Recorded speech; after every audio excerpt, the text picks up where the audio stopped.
As you know my story, I met someone when I was 25 years old. His name was Earl Schoaf, who dropped into my life at an extraordinary time.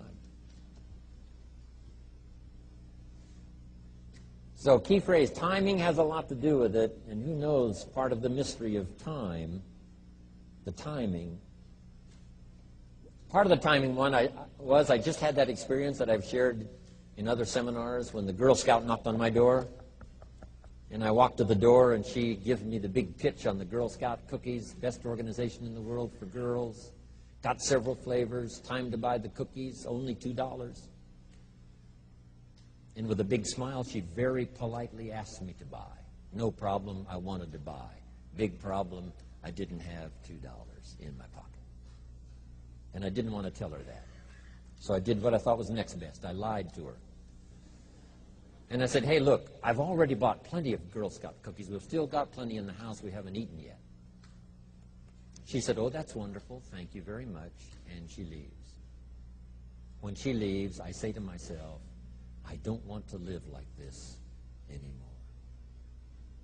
I mean, how low can you get lying to a Girl Scout? I mean, that's low down. I told myself that day, this will never happen to me again. One of those experiences. It's called like life-changing. I said, I'm going to search till I find better opportunities so my pocket won't be empty and the bank account won't be empty, and I won't be so far behind on my promises to my family. And it was shortly after that I meet Earl Schoaf, who taught me how to be wealthy, who taught me how to change my life. So who knows what the connection is, right?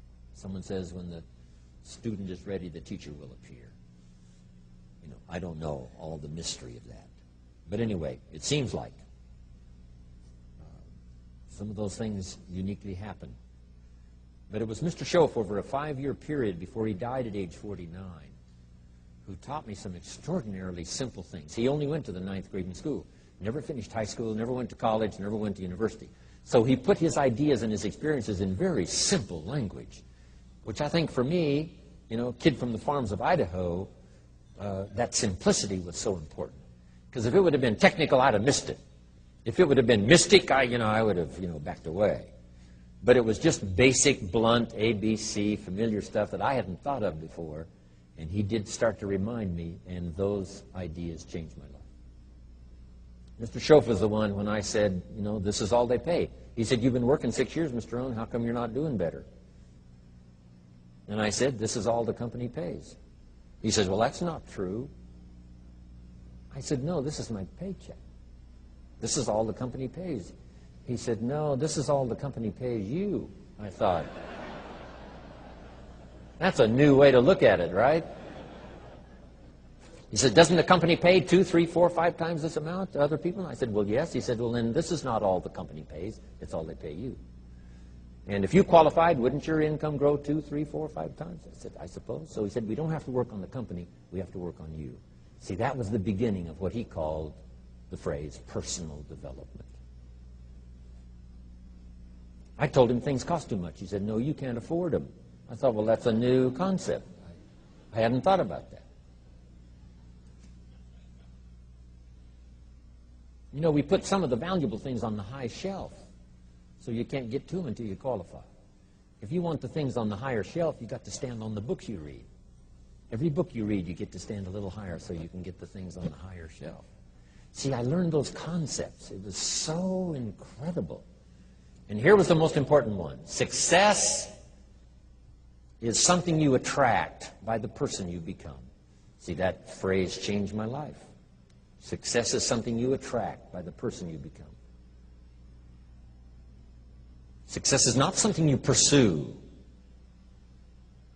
It's like chasing a butterfly. You can't quite catch it. Success is something you attract by becoming an attractive person. See, those were new concepts to me. I'm just working hard trying to make a living. Here's what he said to me. This changed my life. I got a chance to teach this in Moscow and across Russia. 3 visits, now the 4th. Here's what Schoaf taught me. Profits are better than wages. Nobody taught me that in high school. Nobody taught me that. I went to 1 year of college. Nobody taught me. Profits are better than wages. Wages make you a living. Profits make you a fortune. And how could you work on both a living and a fortune? He said, well, you could start part-time working on your fortune while you're working full-time on your living. I thought, wow. Now, he said, it's fun to get up in the morning. Not just getting up, go to work to pay the rent, but to get up to go to work to make a fortune. First, to make a living for my family. Second, to make a fortune. And he taught me how to make both a living and a fortune. Guess what I did? I learned how to make both a living and a fortune. And I found out anybody could do it once they get the information. And at age 25, I started receiving this extraordinary information. Here's what he said. Your income is directly related to your philosophy, not to the economy. I thought, no one ever told me that. I kept hoping the economy would change. He said, no, your philosophy has to change. I assured him that I had my fingers crossed. He said, that won't help. Then what could I do to change my income and multiply it by 2, by 3, by 5, by 10, and then multiply it by 10 again? What could I do? And he started giving me the disciplines and the process of learning the skills to change my life. This was an extraordinary man. Those were extraordinary times for me, life-changing in every manner that you can imagine, but very simple ABC concepts. Here's what I learned. Not to search for the exotic until you've discovered the basic. And those basic philosophies that he shared with me during that time were life-changing.